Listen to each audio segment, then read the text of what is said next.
हरिद्वार की डेमोग्राफी बदल रही है। मुस्लिम दलित वोटर की भूमिका अहम हुई है। 2022 के विधानसभा चुनाव में इसका असर भी दिखा। इसी को देखते हुए बीजेपी अंदर खाने माहौल टटोल रही है। वहीं एक्सपर्ट हो या कांग्रेस हरिद्वार लोकसभा में इस माहौल को बीजेपी के लिए बड़ी मुश्किल बता रहे हैं।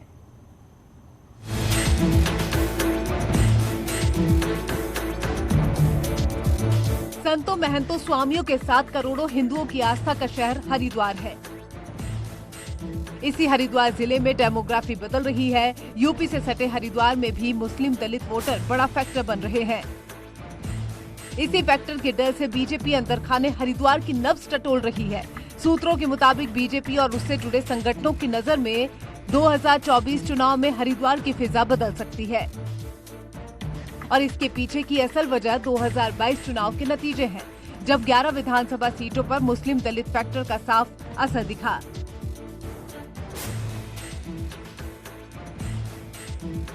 दो 2017 में जिस हरिद्वार में बीजेपी के 8 और कांग्रेस के 3 विधायक थे, उसी हरिद्वार में 2022 में बीजेपी के सिर्फ 3, कांग्रेस के 5, बीएसपी के 2 विधायक और एक निर्दलीय विधायक हैं। हरिद्वार में कुल वोटर करीब 18 लाख हैं, जिसमें 4.5 लाख मुस्लिम जबकि 3.5 लाख दलित वोटर हैं और इसी मुस्लिम दलित फैक्टर का असर 2022 विधानसभा चुनाव में दिखा।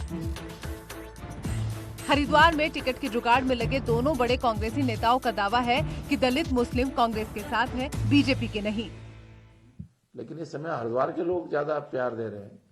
हरिद्वार के लोगों का इसने ज्यादा मिल रहा है मुझको, और इससे लोगों को तकलीफें भी हो रही हैं कि क्यों लोग मुझे ज्यादा स्नेह दे रहे हैं। सब लोग अपनी अपनी बात कहते हैं, तो इस पर कोई टिप्पणी नहीं करना चाहूंगा। हरिद्वार को हिंदुत्व का गढ़ माना जाता है, क्योंकि संतों, आश्रमों, अखाड़ों से लेकर आरएसएस, विश्व हिंदू परिषद के कई प्रोग्राम हरिद्वार में आगे बढ़ते हैं। मौजूदा बीजेपी सांसद रमेश पोखरियाल निशंक की माने तो कोविड के दौरान वो बीमार रहे, समय नहीं मिला, इसीलिए कांग्रेस कुछ सीटें जीत गई। पर 2024 में ऐसा नहीं होगा, लेकिन एक्सपर्ट मानते हैं कि यूपी से सटे संवेदनशील हरिद्वार जिले में मुस्लिम और दलित आबादी के बढ़ने का नुकसान बीजेपी को उठाना पड़ सकता है, जिसका वोट 2022 चुनाव में कांग्रेस और बीएसपी को मिला।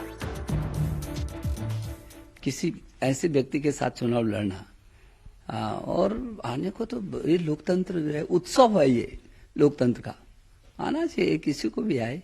हमें कभी इस बात की न तो चिंता तब रही और न आज हो न कल रहेगी। हम लोगों का अपना आधार है। नतीजे उसके उलट रहे। मुस्लिम मतदाता का ध्रुवीकरण हुआ, उधर दलित मतदाता का ध्रुवीकरण हुआ। दलित मतदाता जो था वो बसपा की तरफ भी मुड़ा और कांग्रेस की तरफ भी मुड़ा, और इसी तरह से मुस्लिम मतदाता जो था वो कांग्रेस की तरफ एकजुट होकर बढ़ा और बसपा की तरफ बढ़ा। साफ है, हरिद्वार सीट पर माहौल बदला है और कभी यूपी में सरकार बनाने वाला मुस्लिम दलित फैक्टर यहाँ इफेक्टिव दिखने लगा है। इसी फैक्टर का तोड़ कहीं न कहीं अब बीजेपी अंदर खाने टटोल रही है और माहौल को भाप चुकी है। कांग्रेस के नेताओं ने भी मुस्लिम दलित समीकरण पर काम शुरू कर दिया है। न्यूज़ 18 के लिए देहरादून से दीपांकर भट्ट की रिपोर्ट।